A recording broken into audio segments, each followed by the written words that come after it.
I'm Kevin O'Hara for alcoholmastery.com. This is the Alcohol Mastery Podcast, session 16.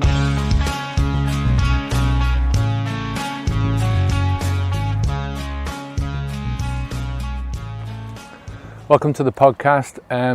Today, just a bit of housekeeping before we start. The Mastermind Group Coaching Program, I was supposed to launch that last weekend, so the Sunday gone, and I didn't do that for one reason or another. It was just every time I think I've got one problem solved, another one pops up, and it's all very well looking at these things on paper. It's like anything in life, you can plan for whatever you're going to do, but at the end of the day, the best laid plans of mice and men, that kind of stuff. So anyway, I think there's only a few bits and pieces left to sort out on it now. So by this weekend coming, it should be up and running. So I hope there's a few people that are interested in taking it on. It's going to be something that I feel I've been working towards since I started Alcohol Mastery. Well, at least from the first time I wrote the book, and I wanted to do something like this. I wanted to try and set up something that was helping a lot of people, and was just diverse in what it was trying to do, its aims, and the way it was trying to do it. So anyway, there'll be more information hopefully on Sunday. Fingers crossed there'll be no more gremlins coming up. So we'll see what happens. It's just a really nice morning here. If you're watching this in the video, the sun is just coming up there behind me. It's getting later and later. I think it's just after 20 past 7 now. So it's the first time I'm coming out and I have to wear some sort of a fleece, and it always brings me a little bit of. I love the summer. I love the heat. That's why I came over here. But we never lose it. It's just in the mornings. Give it another hour, and I'll be taking this off and continuing on with my walk. So, without further ado, let's start with the first question. Red Spiral Hand over on YouTube says, almost 50 days and also doing a bit of a healthy diet plan to lose weight. Have to say that I'm still up and down with my energy. I suffer from chronic fatigue, so I can't just launch into the big changes or working out at a gym yet. It's taking a lot of patience. Suddenly too, I'm seeing all of these things from my home that kind of suffered from my lack of attention and need to be cleaned, fixed, organized, etc. Have to resist the urge to go into a frenzy doing these things because it's about balance with the fatigue issues. I look forward to hearing from you more, so I look forward to, it's a bit dark at the moment, so trying to read this with my failing eyesight. I look forward to healing from that more, so I have more overall energy for things other than the work that pays the bills. The reason why I chose this comment was because it is all about balance, and it's all about trying to focus whatever it is that you're trying to do at the beginning, whether that's quitting drinking or you quitting smoking or you're trying to lose weight, is to try and keep on the journey, trying to keep the things as simple as possible, but also trying to keep your enthusiasm about the whole thing. And if you choose too much, if you try and do too many things at once, that you risk losing some of that enthusiasm. You risk being overwhelmed by the sheer scale of what lies out before you. Life is long. I think you've got plenty of time to do these things, and it is just taking one thing at a time. When I started out first, I tried to do so many different things. I mean, I had lots and lots of energy. I had lots of brain power, extra brain power. It was just amazing how much my mind just changed over a very short space of time. And really short space of time. It was you know, when you're talking about in the beginning, you still start out with the drinker's mind. I keep saying that, but you're day by day by day, the more you don't wake up with a hangover, the more you don't go to bed with drunkenness, you know, with alcohol floating around in your system.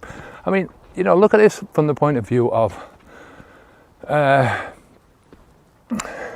they say that most, you know, that you can go to bed at night, right, with a problem on your mind, right?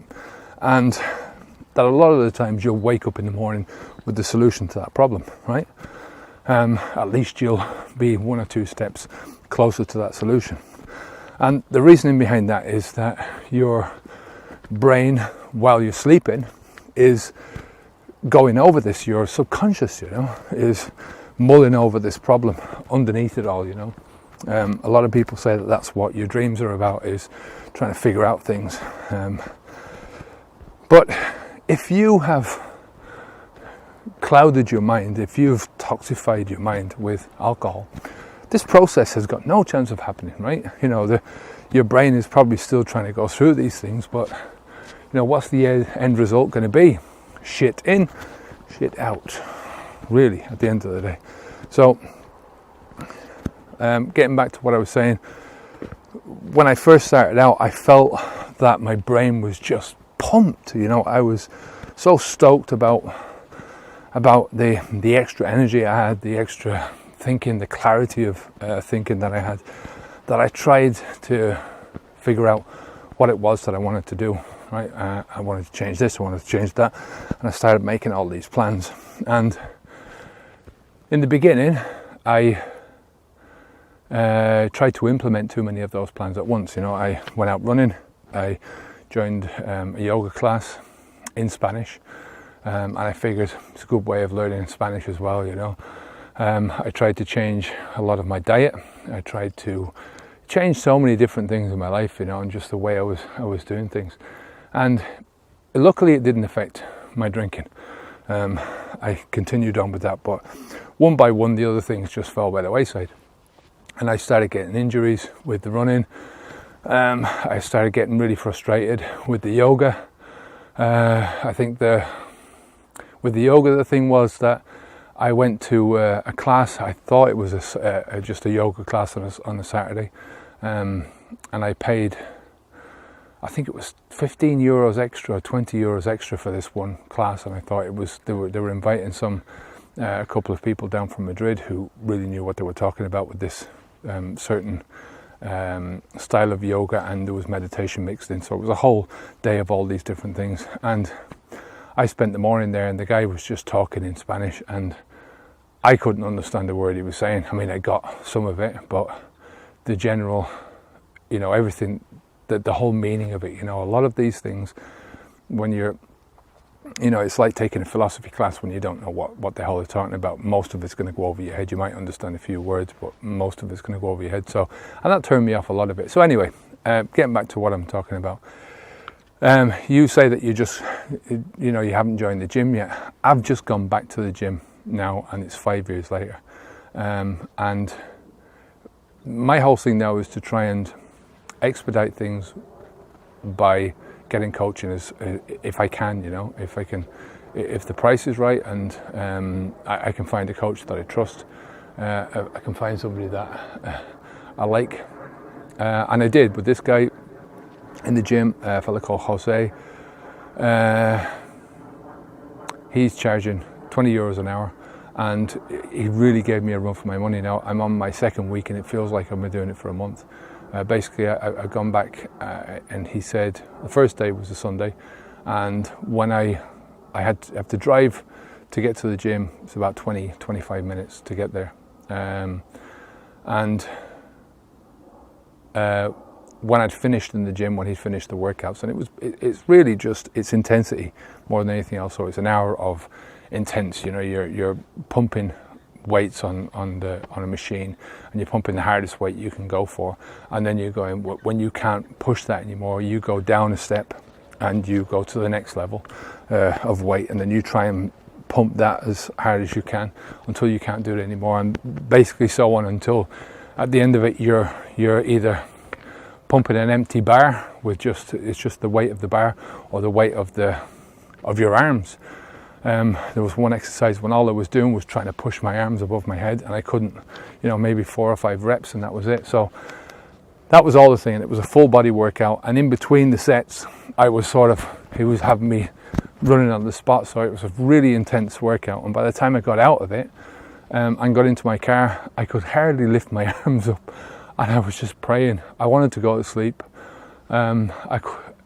Every effort, I thought I'd go the back roads because it was nice and quiet, and it was the worst mistake that I could have made. There's 2 main roads that would have taken me down, 2 straight roads, where I could have put my arms on the armrests and just guided the steering wheel, but instead I was going up all these back roads and having to steer the steering wheel, and it was a nightmare. But then he said to me on the way out, after I was knackered, honest to God, I could hardly stand up. I had to sit down on one of the treadmills while he was talking to me, and he said to me, look, he said, you're training your homework for the week. I'm doing this 2 days a week, 2 classes a week with him, so Sunday and a Thursday. And he said, and you're training for the week when you're not with me, so you've got 2 days with me, and then the other 4 days, he said, you have to get up in the morning and run for 20 minutes. And I haven't run at all since I stopped, really, since those first few weeks when I stopped, and then I injured myself and I stopped doing it, and then I just convinced myself that I hated running, and that I couldn't do it.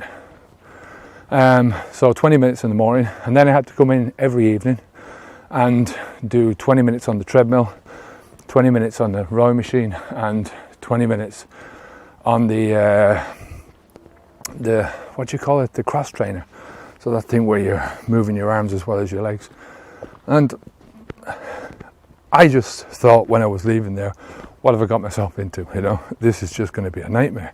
I can't do this,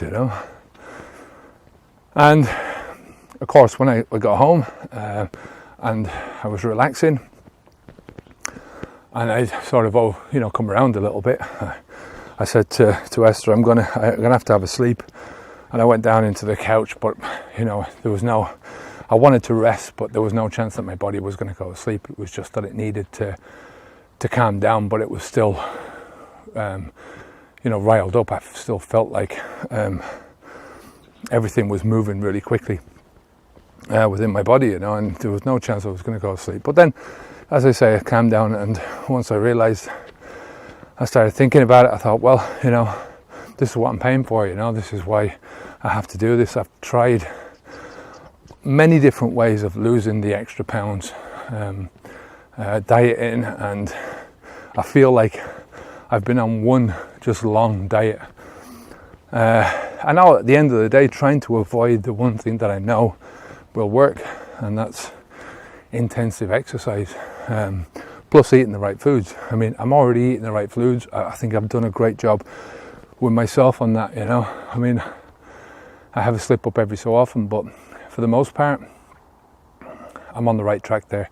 So I just needed that extra push to get out there, and I think for me, having that person that is going to keep me accountable, it's keep me going from twice a week.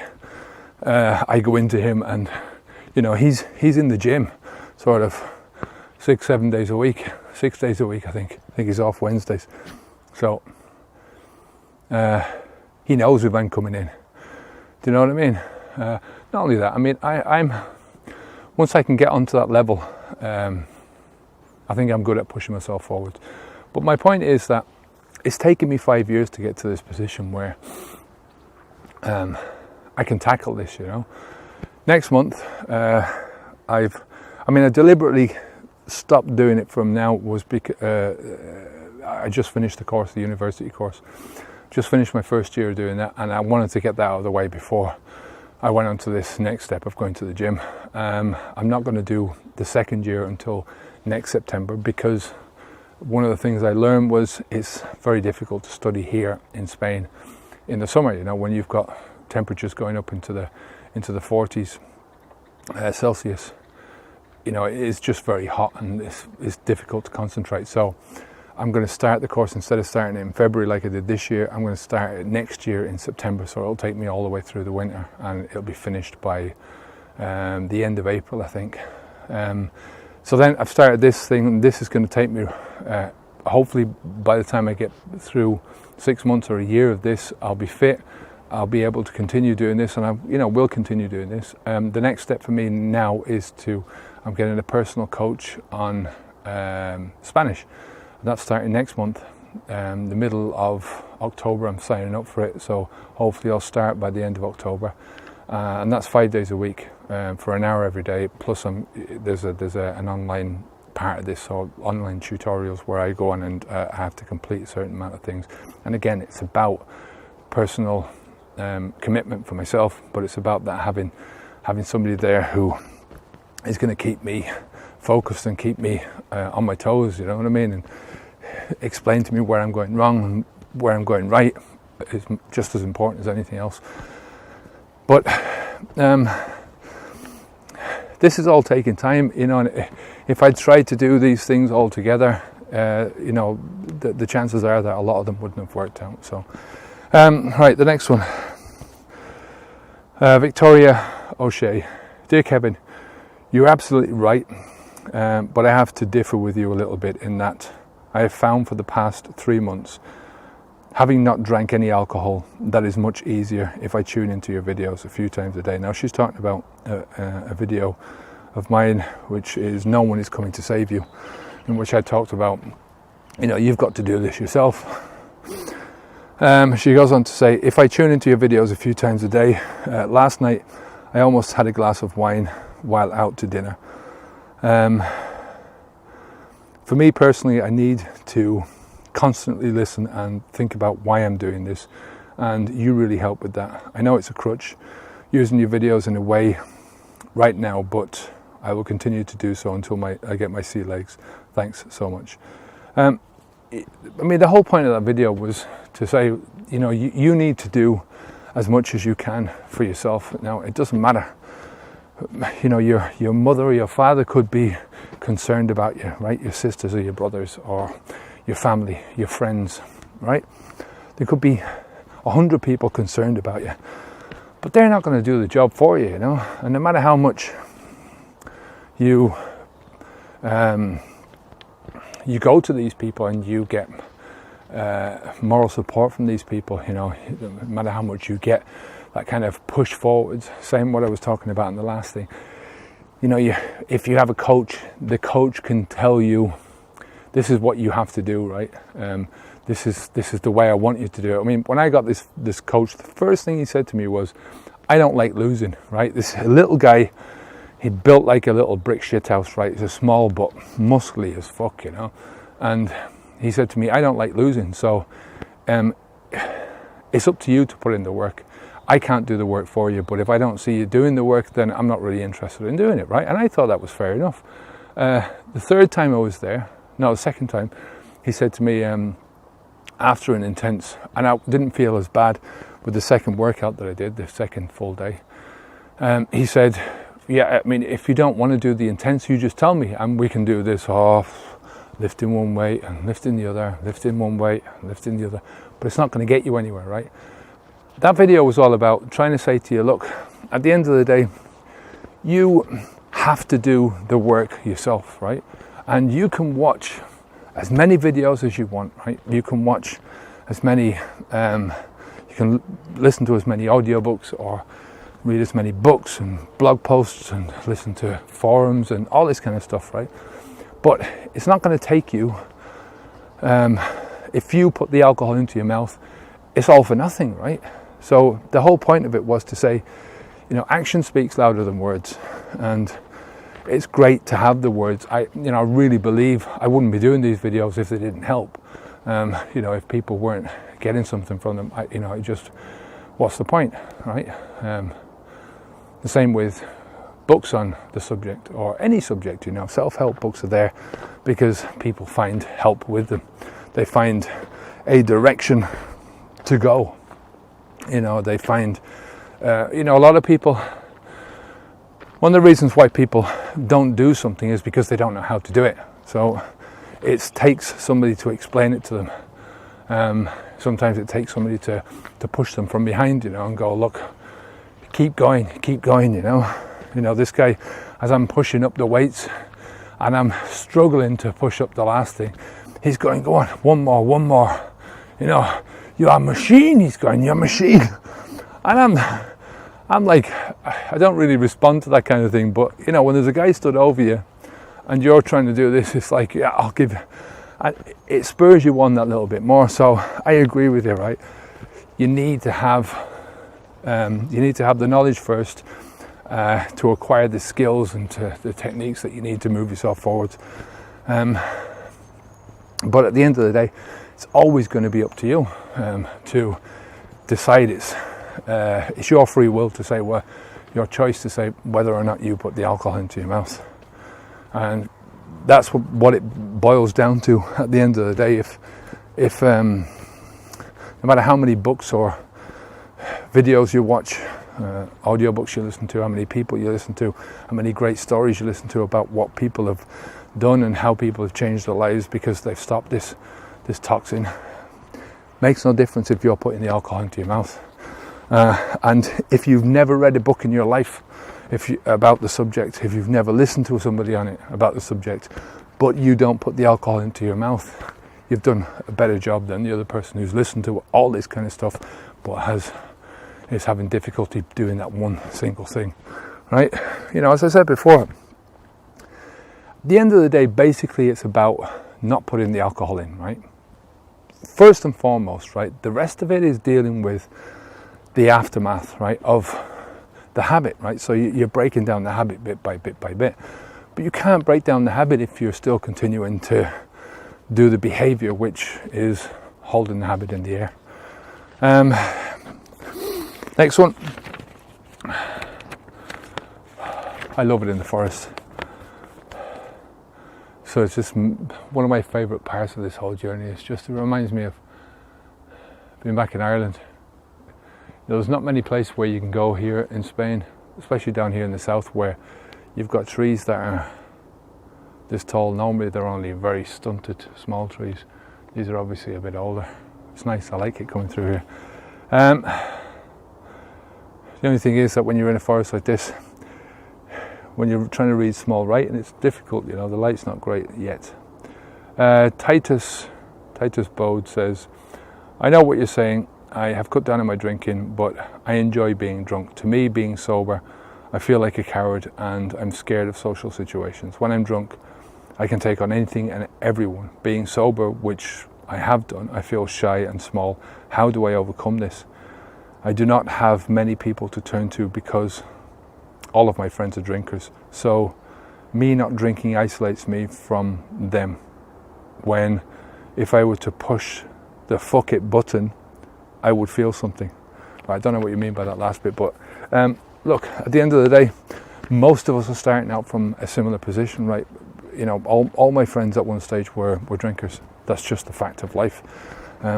Most of the things that I was doing in my life, most of the problems, especially, the solutions that I was trying to find for a lot of the problems in my life were, looking for at the bottom of a bottle.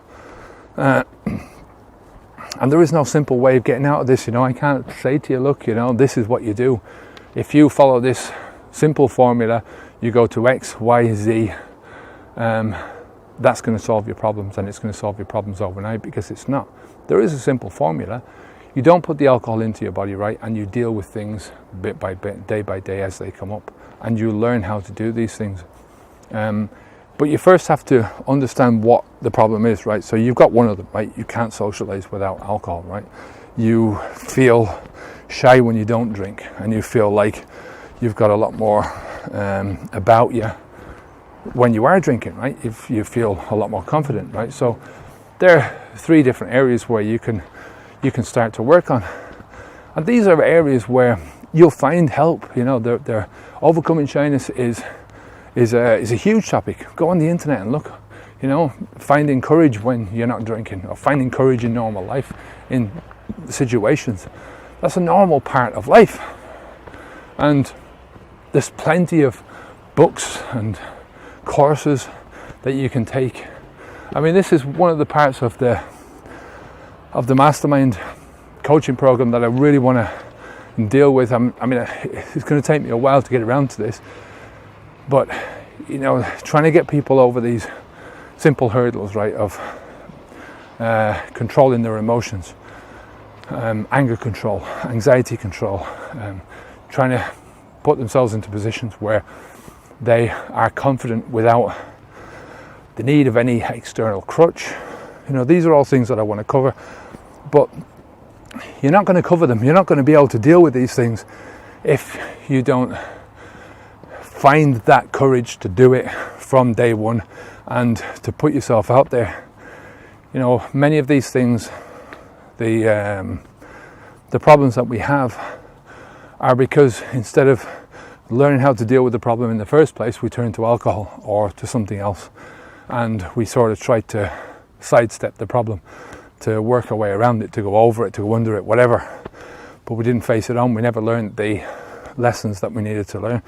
And it is one of those things that you have to do. You've got to find that courage to take that first step. And then once you take that first step, you find the courage to take the next step, and you learn bit by bit by bit. But you have to know where you're going. You have to know, you know, what your problem is and how you're going to get to the solution, right? There's no point in, like I say, you know, otherwise you're just going to be sort of, you know, this kind of attitude where you're following everything and you're not going in one direction, you're just going around in circles. Doesn't lead you anywhere. You've got to have a direction what you want to follow. You've got to have a sort of a plan, and it can be the most rudimentary plan that you can think of. A simple plan to move you forwards, because you'll learn as you go on. You'll learn how to supplement the plan, how to change the plan, how to reorganize it, how to even change your end goals. You know, you might realize that you know what you originally thought was the solution to your problem isn't the solution, right? But at least you're heading in the right direction, and most importantly, you're heading away from what you've left behind, that alcohol, because the alcohol is never a solution, right? It's only going to cause you more problems in the long run. You can't be drunk for your whole life, so all those times when you're not drinking, you have to deal with you as you really are.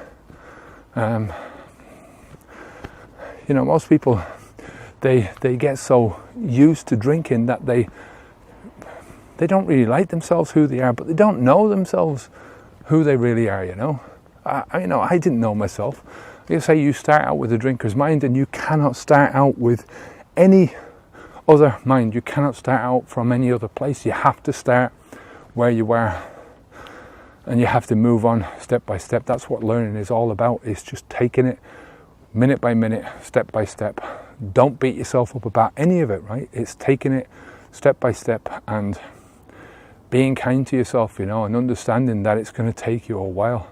That you're going to have some pain at this, you know, you're going to feel uncomfortable, but it's much more, you'll have a much more worthwhile life if you deal with things in this way than, you know, looking for solutions in the bottom of a bottle, because you're never going to find them there, or any other drug.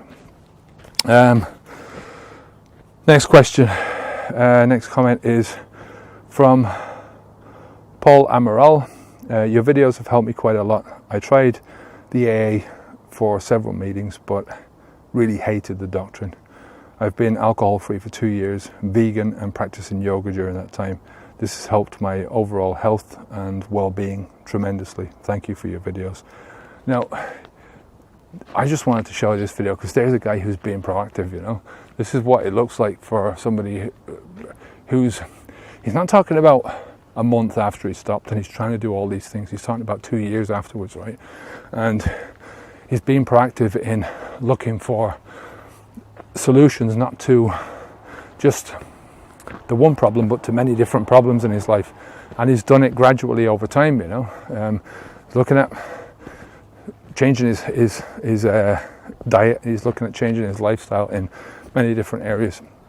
It's exactly the same thing that I've been doing, and it's the same thing that everyone has to do, you know. Like I say at the beginning, there's a tendency, there's a temptation to think, I can think of all these things I want to do. I feel so good now, and I just want to push myself into it. Take it easy, you know. Take it easy in the beginning and just concentrate on the one thing. You know, I do recommend that in the beginning, when you stop, that you try to look at different ways of feeding yourself, because your body is going to go through a lot of changes. And you've only got so much energy inside of you, right, to do the things.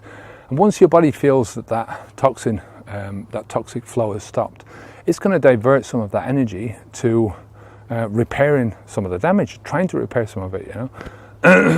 And the energy that it's using for that, you can't use somewhere else, right? So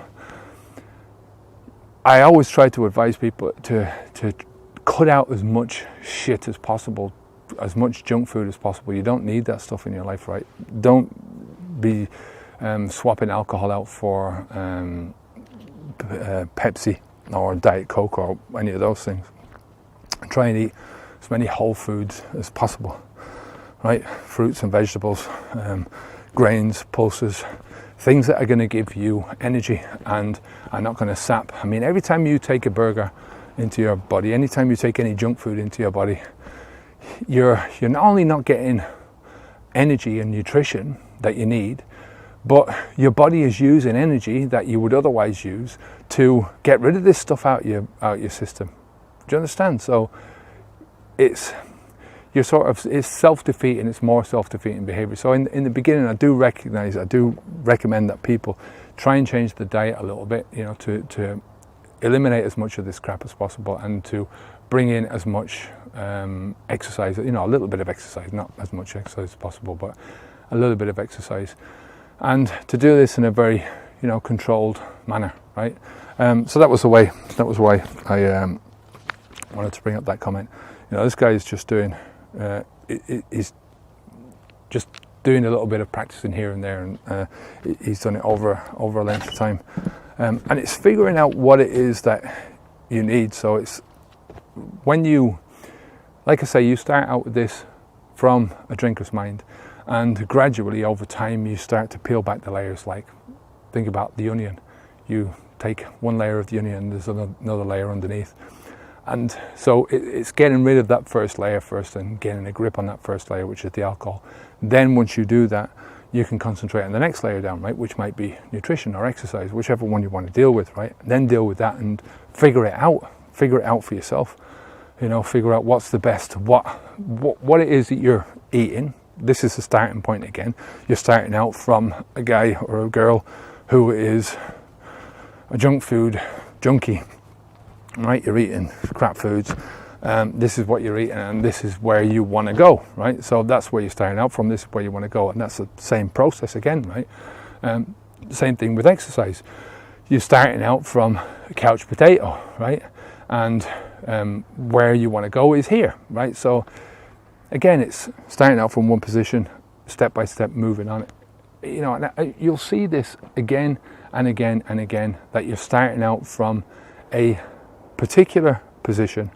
You're starting out with a habit, starting out with that frame of mind, with those mindsets of the drinker or the couch potato or the junk food junkie, and you're moving forwards from that. You're learning and you're making one step after the other, and eventually you will get to where you want to go. And then, you know, you peel back another layer of the onion and you start again afresh with something else. But the more you do this, the more your brain is getting used to dealing with these things, the easier it will get to deal with the next layer.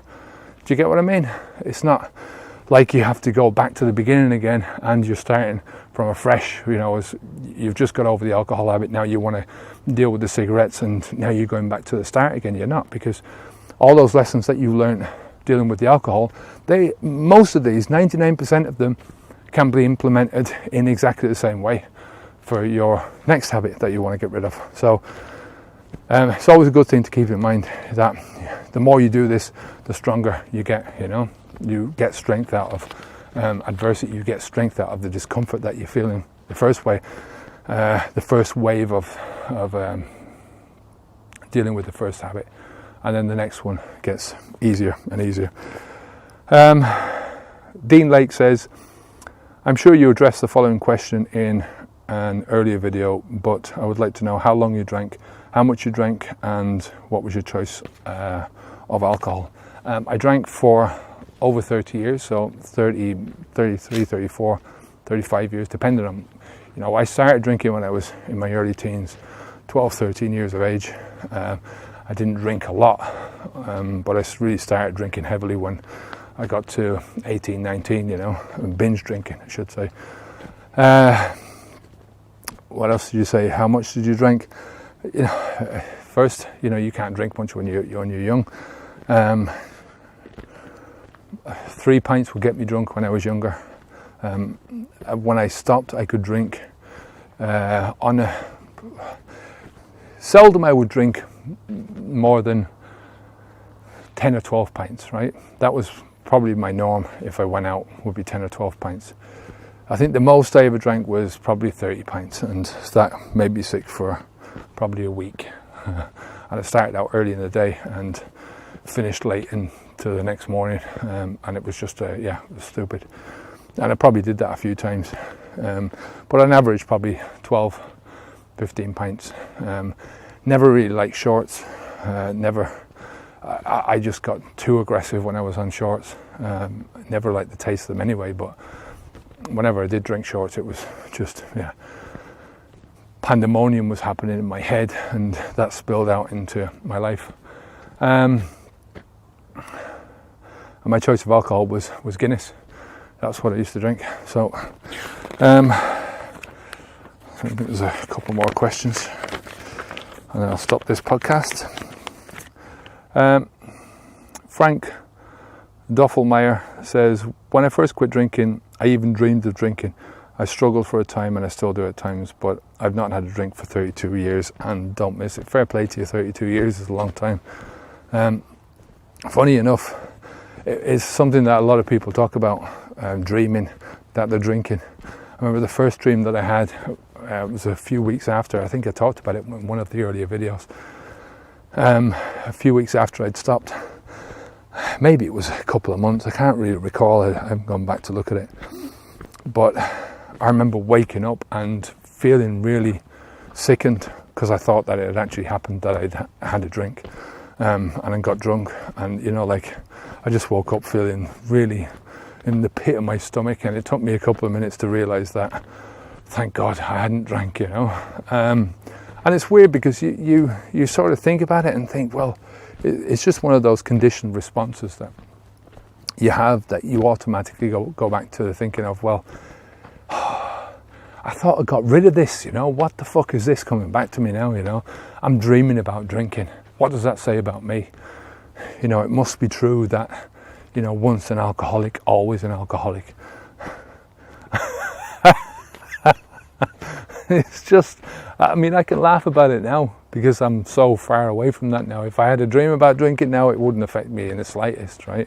Because I know what it is. But back then, it's a scary thing. But it's just part of that overall brainwashing, it's not anything, it's like the thinking about drinking, you can't help it, you can't help that initial thought of the thought popping into your head, I'd like a drink now, or Jesus, I could murder a drink now, when something bad happens, or something frustrating happens, or you feel anxious, or you feel whatever, you feel fear, I could do with a drink now, You can't help that, but what you can help is what you do after it, right? And most of those thoughts are just going to go and they're gone, they don't last long. It's when you dwell on it and you start thinking those things, I must be an alcoholic. What does this say about me? Oh, I haven't got rid of the habit. That's when it all starts to get heavy, and that's stuff that you're causing to yourself. You're deliberately doing that to yourself, You might not think that you're deliberately doing it, but that's what you are. You're doing it consciously.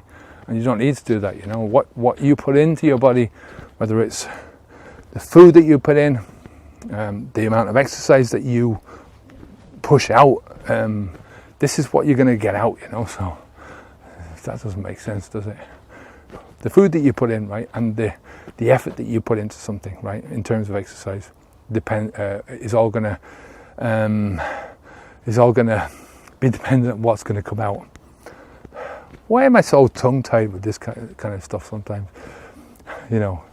Shit in, shit out. Basically, that's it. That's the easiest way to say this, isn't it? You know, if you think shit thoughts, right, then you're going to get shit thoughts coming out. You know, you're going to get shit actions. You know, it drives you back to that same thing. It's like saying to yourself, I can't do this. You know, I can't do this. I can't not drink. Of course you can. You're telling yourself that you can't. And what happens when you tell yourself you can't? Most of the time, you won't be able to do it because you're talking yourself out of it, right? That's basically it. So, did I cover that? Dreamed of drinking. Yeah, that's what I wanted to talk about. You know, don't worry about it. Nothing at the end of the day. Buenas. Next one is from Henry McNally 3. What about alcohol affecting your life when alcohol is still in your system? Depressive qualities. Yeah, I mean, alcohol is a depressant, right? When alcohol is in your system, it's going to affect your life. That's what this whole thing is about. That's why we get where we are, you know. It's the accumulation, not just of the alcohol that happens to be in your system at that moment, but the accumulation of the time and time and time again. The accumulation of the damage, the accumulation of the physical damage, the mental damage, all adds up. But, you know, I've talked about this depressive qualities before anyway. Kevin says, I love you, bro. I love you too, bro. You ever think why celebs pay money for rehabs and it works sometimes? Eminem is a good example. Yeah, I mean, of course, they've got the money, but celebrities are sort of they're on a different wavelength. I mean, for me, to be famous, right, and to be a celebrity would be the most awful thing, right? You know, to not be able to go walk down a city street and have somebody recognize you. That for me would be horrible. You know, and I think celebrity themselves, it has a lot of terrors attached to it. And from the perspective of going to rehab, I think it's one of those conditioned responses. They've got the money to do it. You know, when you're talking about rehab, some of the rehab clinics, you're talking 30, 40, 50,000 per month to go to these places, per month. And, you know, they're virtually prisons that keep you away from the alcohol and then put you through a 12-step program. And that's basically what they are. So celebrities going to this, they go to it's like a plush. When they go to these places, they're not like a hospital, they're a plush, like a hotel. They get fed well, you know. Think about it from that perspective. So they need to dry out for in Eminem's sake, an upcoming album. They need to record an album. They need to go on a tour. You know, an actor might need to get on set and need to dry out for a set. So from that perspective, doing that and drying out in that sense for a month or 6 weeks or 2 months makes sense, right? Because it gets them to a stage where they can function, right? To the level that they need to function in order to be able to do the things that they need to do. But for a long-term thing, I don't think the rehabs work because it takes you out of the system that you're in, the real reality of life, and puts you into a false surroundings. And what you're learning there is not going to, you know, translate very easily back into the real life. You know, that's what I've got against these kind of places. You know, you're much better off dealing with it day to day, by day by day, bit by bit by bit, in your real life, right, and doing things from that perspective. So, and the ending that I wanted to do today was from John Costa, and he says, drinkers need booze because they think they need it. The mind is the best cure and is also the biggest obstacle. Great video, Kevin. You help me to get and stay sober. I love being sober. That's where I want to leave it, you know, because I don't like the word sober, right? That's the only thing that I don't like, and I don't want to end this on a negative thing, but I just noticed that it's normal is what I like being. I like being buzzed and happy, and I like feeling superb in my life. I like feeling, you know, the idea of going back to that old life again is just a fucking nightmare, you know, to go back to drinking and to what I was feeling and thinking and all those kind of things. I'm trying to end this on a high here, you know, but this is the way I feel now is just absolutely crystal clear, 100% satisfied with the direction that I'm going and happy with the direction that I'm going, right? You know, I would never want to go backwards again. And as much as I don't like the word sober, I know people use it. I know I keep banging on about this word, but it's something that it still attaches you to the alcohol lifestyle. You know, why the fuck would you call yourself sober? You know, don't call yourself sober, please, because, you know, it's just a construct of the old behavior. You know, it's like, I don't know, I can't even think of a similar thing, you know, in terms of, you know, like when you're growing up and you go through the various stages of your life, you know, you go through teenage life and you get to your 20s, and, you know, the fact that you've moved on and you've moved forward, you never call yourself a teenager again, you know what I mean? It's all, you know, moving onwards. So it's sort of, you know, when you're a freshman in college, when you're in high school, you just move on and upwards and upwards and upwards, and you don't refer to that old life. You don't refer to yourself in that same way anymore, you know? It's a psychological thing that you take a step up and you give yourself a new name, right? You associate yourself with a different frame of mind, a way of thinking, a different person, you know. They say that you physically, 7 years afterwards, physically and mentally, there's not one cell in your body that is the same as it was 7 years ago, right? Or whatever it is. I mean, some people say 7 years, some people say different, right? Well, so you're not even the same person you were back then. So I'm getting to that stage now. I'm 5 years this coming January, right? So 2 more years, and there won't be a single cell in my body that was back then as the drinker. So why would I even, you know, think about myself as an alcoholic, being sober, any of that stuff, right? It just doesn't make any sense. But the whole thing of what he said there, that he's moved on, I'll read it again to you, because I've dragged this down. I didn't want to drag it down there. He said, drinkers need booze because they think they need it. The mind is the best cure and is also the biggest obstacle. That's the point, was, you know, no matter what you think in your head, no matter what you're doing right now at this stage and where you are, right, you're in the mind of a drinker, but it's in your mind that you're the mind of a drinker, right? If you stop now, tomorrow you can start to, you become the mind of a non-drinker, right? You're still going to be dragged back a little bit, right, every day, right? You're thinking that way, but you move forward slowly. And it's whether you can see where you're going and get that goal 100% focused in your vision, right? And pursue that goal 100%, right? Regardless of what else you're doing, right?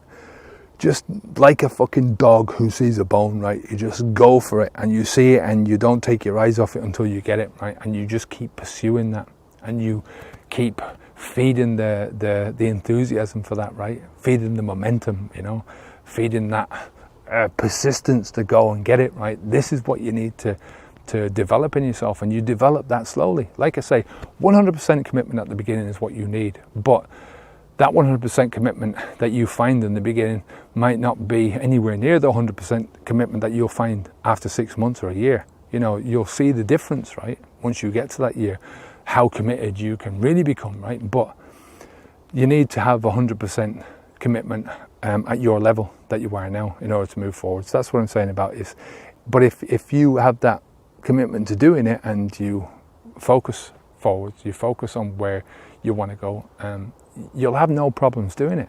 You know, you'll feel the discomfort, but again, it's how you think about the discomfort. If you feel the discomfort is something that's going to hurt you, or that is something that you just can't take, then, you know, it's going to be something that you won't be able to take. But if it's something that you're going, I accept this, right? This is part of the pain. No gain without the pain, right? You know, you have to push through the pain barrier in order to get there, right? Then you're going to achieve what you want to achieve. So I'm going to stop it here. If you have any questions at all, if you have any questions that you want to see featured in one of the upcoming podcasts, then you can, I've been going to YouTube and on the comment section on the website, so you can put a question there. But specifically, you can send me an email, Kevin at Alcohol Mastery, and in the subject line put podcast question, and I'll make sure that it's included in one of the upcoming sessions. As I said at the beginning, don't forget that next week, hopefully now, fingers crossed, I can't cross my toes, but I mean, yeah, I'm trying to. Next week I'll have the mastermind group coaching program should be up and running by Sunday. Have a look. If you like what you see, then join up. If you don't like the cost, then don't do it. But again, until next time, I'm Kevin O'Hara for Alcohol Mastery. Stay safe. Keep the alcohol out your mouth. Onwards and upwards. Take care of yourself. All right. Good luck. Bye bye now.